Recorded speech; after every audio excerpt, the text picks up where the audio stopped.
ఆ, నమస్తే సర్పంచ్ సాబు. నమస్తే సత్యన్న. ఏమయ్యా? బాగా రోజులే కనబడతలేవు. ఏం చేయాలి? కొంత పనులు వేరే అయినాయి సారు. మీరు ఉంటలేరు, ఏమన్నా బాధలు చెప్పుకుందాం అరే ఎందుకు మన పంచాయతీ సెక్రటరీ ఉన్నారు కదా. సెక్రటరీ వస్తాడు పోతాడు, ఆయన కొంచెం దూరదేశం. ఆ, ఆయన ఏదో మాట్లాడతాడు. నీకెందుకు నేను ఉన్నా పో అంటాడు. సరే తమ్మి నేను చెప్తాను, ఇది ఏ పని ప్రాబ్లం అనుకుంటారు సార్. చెప్పండి కొనే. ఏం బాగా దింపకు, అది ఏదో పని అని ఉంటే ఇక నీకు తెలుసా? సార్ ఇప్పుడు ఇన్నస్తున్నాడు కదా సర్వే చేయవచ్చు. మరి. అవును, ఒక చేస్తున్నాం ఇల్లు రాత్రి అయిపోతుంది కదా. చేస్తున్నాం. చేస్తే ఎవరైతే అవైలబుల్ ఉంటారో వాళ్ళు చేసేయండి. నీకు తెలుసు కాకుండా ఆల్రెడీ నేను చేస్తా గానీ కొంచెం పైన ఇయ్యాల పడుతుంది.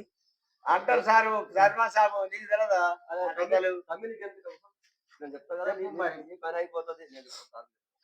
చెప్పండి. ఎన్ని రోజులు చేయలేదా? కాదు సర్పంచ్ సాబ్, ఆ. ఇక ఆడ మనకు ఎమ్మెల్యే కోట ఉంటది కదా వాళ్ళకు. ఉంటది, ఎమ్మెల్యే కోట ఉంటది. ఏదో అచ్చడి నాకు చెప్పు కదా, నేను అడుగుతాను. అది ఉంటే నేను చెప్పిస్తా. ఓకే ఓకే పనులైతే చేద్దాం. ఆపకు. చేద్దాం. మరి టైంకి నేను పోతున్నా. ఓకే, మీరు చెప్పినప్పుడు సర్పంచ్ సాబ్. అట్లా పోతే సార్ మరి. ఉమ్.